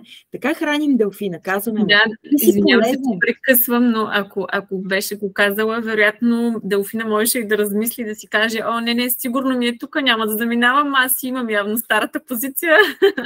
Напротив, най-вероятно делфина щеше да даде път на този следващия и да се жертва. Това най-вероятно делфина ще да го направи. Няма да се... Особено ако знае, че някой ще бъде промотиран на негово място, това е за делфина най-голямото признание, че става за менеджер. Той го е изградил, създал го е. Това е на делфина най-големия драйв. Абсолютно, на чистия делфин. Просто Деси трябва да видиш примесите откъде са ти. Да. Какво още? Освен делфин.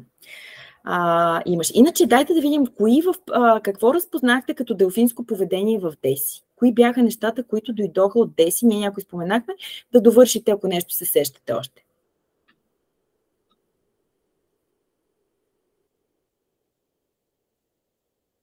Всъщност страха от промяната излезе много бързо. Да. Нали, тя беше на няколко нива. Първо, какво ще стане с екипа ми, след това нали, семейството ми, след това, ама аз там тези хора, нали, как ще се чувствам сред тези хора. Да. Но аз лично никога не бих се замислила как се чувствам сред хората. Да. Никога няма да се замисля. Животно е? Кое животно е това? Кое? Това, да не се страхува да отиде при нови хора и да не се за мен е лъва, може би. И двете и лъва, има и мълната. Да. Аз чух мъничка сянка от лъв. Сега тук, за да не ви мъчат дълго, защото виждам, че сме накрая, даже малко влизаме във времето, което е извън.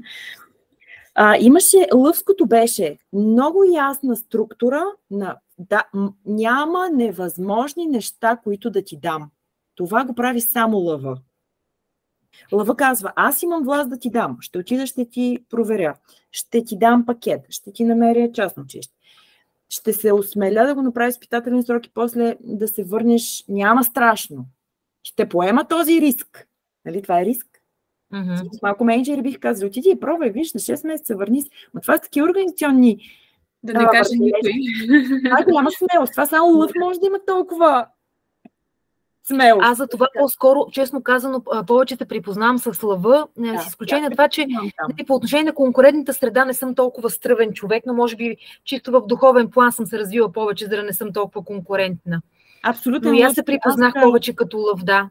Още повече, че, например... Първо обаждането съм там. Другото, което в момента, в който видях, че Изабел изпуска комуникацията, нали, аз общо взето се врязах в комуникацията.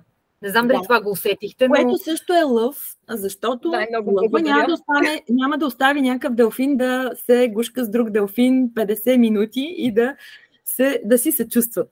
Ще свърши нещата до край. Ще направи там резултата да се вижда. Значи, виж сега, тук стратегически, вижте, аз тук го казвам на всички ден, аз стратегически подходих така, защото аз можех като по-висш менеджер да започна да говоря първа. Но общо взето това значи, че Изабел няма да вземе думата. Да. Защото аз щях да реша въпроса с изречения. Да. Всичко разбрах, което направи и защо го направи. Абсолютно ефектът беше учебен. Много ми се искаше да имаме време и за останалите казуси, но с респект към вашата точност, тъй като ние наистина почнахме едно изчакване сутринта, имаше 10 минутки само, което оползотворихме. И много ми се иска да затворим с техниката в новините в 5, след което да ви питам какво си взимате най-ценно и оставам на линия, ако имате нужда да споделите нещо или да имате въпроси. Вие в презентацията също ще получите много материал. Оставам отворена и за продължение, в което да разгърнем повече работата тук през психометрика плюс стрес, ако ви е интересно, защото там има... Аз съм го подготвила в момента, просто няма как физически да се случи. Подготвила съм го, защото очаквах от вас да видя къде са ви акцентите и там да насоча тренинга. Тоест, ако вие решите да правим продължение, съм на линия. Ако решите да ми задавате въпроси сега, след края също ще остана, просто да дам сигнал кога свършва тренинга, ако имате други поети неща. И затварям само тази четвърта, последна сесия, целият тренинг с обещаното на всички ви новините в 5. Какво преживяхте, уважаеми участници, в днешното ни взаимодействие? В днешното ни демо, което получихте по мъничко от доста неща, за да може да ги усетите, да ги вземете в джоба си и да ги използвате. Това, което видяхте и преживяхме. Как управлявам себе си през управление на време, приоритети, цели. Видяхте как действат трите култури по отношение на времето. Как може да си вземете от 4-те концепции за управление на времето, къде да сложите фокус. Рационализиране, икономизиране, приоритизиране, организиране. Много работихме в приоритизиране през смарт целите и през матрицата спешно важно. Говорихме за това, кой диктува приоритетите, тежестта и срока в матриците на хората и в мениджърската матрица. Създадохте си собствена смарт цел, тук оставам зад обещанието да ви помогна с смарт целта или да ви дам насоки в нея. След тренинга направихме 4 техники за управление на време, приоритети и цели. Матрицата спешно важно, слона за разделяне на голяма задача в малки, бора с неговите вейки и светофар зелено-червено. И влязохме за мъничко с едното краче в диск. И то по начин, в който да може да усетите важното за 4-те типа поведение на хората, да видите как ги задвижват. Един изключително добър пример за задвижване. Преживяхме дискусии, от които дойдоха много добри идеи за добри практики, добър опит и то през преживяване, не през теория само, на които съм много благодарна и щастлива. И това всъщност е техниката, отново новините в 5. Обещаното беше в началото в 3 изречения. Преживяхме и накрая ето какво преживяхме. Това е техниката новините в 5. А се казва новините в 5, защото в щатите в 5 часа са най-важните новини, първите. При нас новините в 8 са по-големи. Но един вид това е техниката. Най-гледаното време получавате най-важният синтез от информацията за деня. Това беше най-важният синтез от информацията от днешния ни тренинг ден. Много ще съм благодарна да ми кажете кое беше най-ценно за вас или кои неща си взимате, с което да затворим тренинга и пак ще си останем за неформален разговор в групата, ако решите. Кой какво си взима? И въобще как ви беше?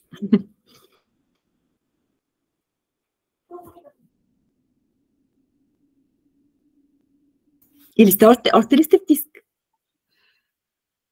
Там ли сте още? Да, бих искала да кажа това, което взимам с себе си, разбира се, цялата информация, но най-вече смарт целите и личностния тип. Скоро приоритизиране, тежестта, срокът за изпълнение на целите, кой го прави това. И личностният тип също е изключителна важност, може би за мен, за гледна точка на това, начинът, по който да се поставят целите пред служителите. Супер, да. Да. Ами, чудесно, всъщност това много кореспондира с целите, които си постави в началото. Много да, точно. Беше важно. Супер. Считаме го за ефективно преживян ден. Ефективно, разбира се. Супер, благодаря ти, Диди. И благодаря за участието като хладен наблюдател, такъв, който вижда всичко и след това го връща. Това също е ценно да имаме такова огледало. Моля.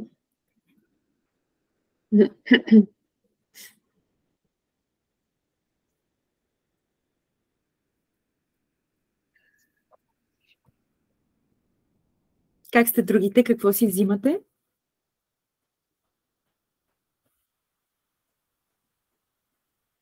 Или сто си в преживяването. Между другото, преживяването също учи, така че дори само в това да остава, това си учи даже доста силно. Точно Ето, това ще да кажа, че... това. Да, точно аз това ще да кажа, че си взимам абсолютно всяка една от дискусиите ни, абсолютно и цялата информация, естествено, но споделихте толкова много опит и за мен е много ценен да чуя нещо подобно, като човек, който те първа навлиза. Супер, радвам се. От диско успя ли да излезеш? Защото там имаше силна емоция. Успя ли да се измъкнеш? Не, след малко. След малко, да, добре. Много ще ти помогнат нещата, които видиш като тулове, като материали, за да можеш да излезеш и да видиш характеристиките като типове. Не като аз съм вътре в тях, а да ги видиш отвън. Да. За мен може би... Благодаря. Извинявай, че ти прекъснах. Всичко ми беше полезно. Може би най-ценно определено бяха приоритетите. В смисъл, че там имам проблем и да си ги самоопределя и да си поставя така наречената решетка с тия приоритети е нещо важно, определено, което е хубаво човек, дори да не е менеджер, да си го прави. Защото така определено може да разпредели времето си най-малкото по-ясно и ценно. Това с игровите роли беше много интересно. Не съм се замислила просто за тези неща. Дори да са ми, на пръв поглед, като ми ги обясни човек, са ми доста ясни. Никога не съм се замислила за тези роли, а те са доста интересни, така че обясняват поведението на отсрещния. Нещо като обратна връзка, без тя да е толкова осъзната. Да. И като хванеш езика на отсрещния, много лесно можеш да преодолееш тия разлики и конфликтите. Да, и да си обясниш защо той реагира така, нали? Да, защото ти разбираш какво го движи, какъв му е страха и какъв му е драйва. Но супер. Определено всичко ми беше много ценно и за мен също има така позитиви много, които успях да взема от цялото обучение. Благодаря. Благодаря, Деси. Добре. Любчето пише.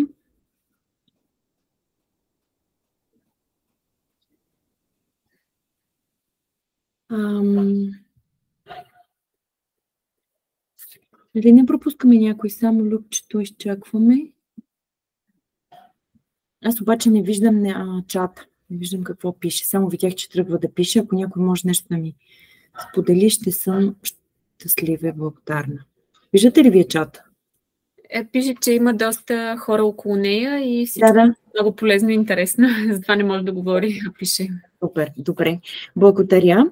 Аз благодаря на всеки един от вас за въвличането, за енергията, за това, че бяхте концентрирани на 100%, че бяхте истински вътре. Аз ви виждах как взимате неща, как пробвате, как ги премисляте, как ги налагате към нещата, които са реалността при вас.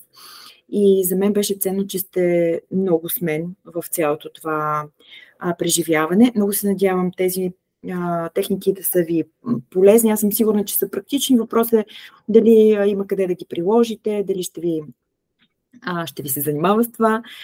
Но пък обратната връзка, която давате, ми дава такава нагласа. На разположение сме винаги да продължим оттам нататък. Мениджмънт е толкова голямо поле, хората го учат по 4 години и половина и след това започват да го практикуват истински, да го живеят.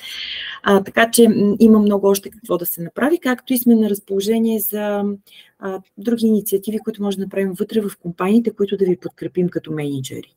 Неща, които смятате, че могат да бъдат възложени или в които да ви помогнем, и създаване на визия и ценности и всякакви други неща, които могат да са ви важни, както и други теми в портфолиото, които могат да са ви интересни. Така че пожелавам ви мениджърски успех, лично удовлетворение и много здраве, много заедност, хората да ви следват, да бъдат заедно с вас или както предпочитате. Според типа по диск, който предпочита да го следват, който предпочита да е заедно с тях, който предпочита да е след тях. Въпросът е всички да сте удовлетворени, да имате това спокойствие менеджерство, че нещата са точно както ги виждате, че са ценни. Благодаря ви отново. И до следващите срещи. Аз исках също, извинявай, последни думи. Много благодаря. Аз изключително обучение. А по повод на това диск, дали някъде има тест, който може, примерно, да се даде на екипа, с който всъщност ние да си извадим директно те какъв тип са, за да може съответно да прилагаме стимулите? Има. Има и начин вие да ги разпознавате, за да не се стресират от този тест, защото те могат да променят, така да го направят социално желателно, или каквито биха искали да бъдат, или каквито очакват вие да искате да ги виждате. Затова обикновено начинът, по който практикуваме кратки такива workshop-и вътре на място, в които доста преживелищно го правя, разхождат се в 4-те края на стаята, отиват там, където са най-малко, там, където са най-много, разпознават животното, което им е най-приятно и най-странно. Така че вие виждате много повече от това, става много забавно и те помежду си започват да разбират как да се... Благодаря ти, Диди, благодаря и на мен ми беше приятно. И става много по-живо и почват да интерактуват помежду си. Мога да ти изпратя теста с тая оговорка, че ще бъдат замазани резултатите. Т.е. те излизат по 4-те категории и виждат кое е най-много, кое е след това, кое е по-малко. Но хората модифицират малко. Този по-силният инструмент, който е Томас, те са едни доста въпроси, замерват се в силна и слаба скала и излизат едни графики, тези, които видяхте, но те са малко по-скъпи. Ако искаш, пробвай с теста, но очаквам ти да можеш да ги проектираш хората. Като видиш презентацията и всичките подробности в нея, като видиш комуникационен стил, предпочитана среда, от какво се мотивират, от какво се плашат, ти сама, поне за 5-те менеджера, в които си в пряка координация. Да, на мен за тях ми е някакси по-дългосрочен план ми е важно да мога да се напасвам. И примерно като работя на проектен принцип с хора, нали, всъщност там ми е по-голямото предизвикателство. Нали, защото за кратко трябва бързо да можеш да прецениш човека.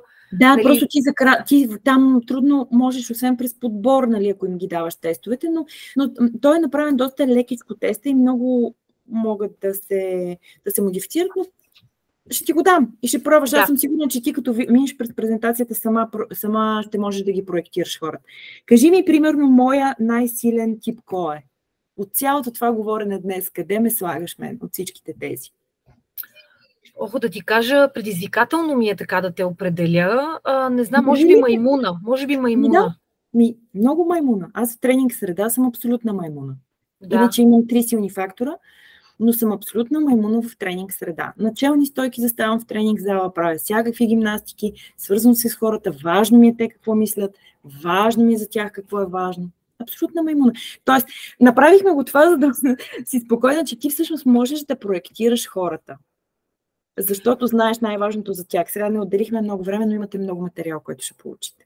Прекрасно. Как винаги може да го засилим, да продължим. Много благодаря на теб и на Анна за тази възможност да сме заедно днес. Чаках си така с вълнение, така че прекрасни бяхте и на участниците благодаря, че се запознахме. И аз ти благодаря за котреньорската роля, защото имаше много силно, идейно, полезно участие. Извинявай, аз малко имам, виждам, за този лъв, вероятно. На мен ми харесва. Изпадам в неловки ситуации друг път с лектори. Аз, защото също съм лектор и когато има с който да си прехвърля топката, на мен също ми е удобно. Някой път, когато... Това не ни бяхте да го направите, така че абсолютно го оценявам като добавена стойност. Благодаря за което. Много ви благодаря за времето. Пожелавам успех на всички. Хубава вечер, хубави празнични дни и оставам на линия. И аз благодаря и на групата, и на Павлина. Доколкото успях да проследя, бяхте чудесни. Голямо удоволствие беше с всички, да. Хубава вечер. Хубава вечер. Успех на всички. Чао на всички. Чао.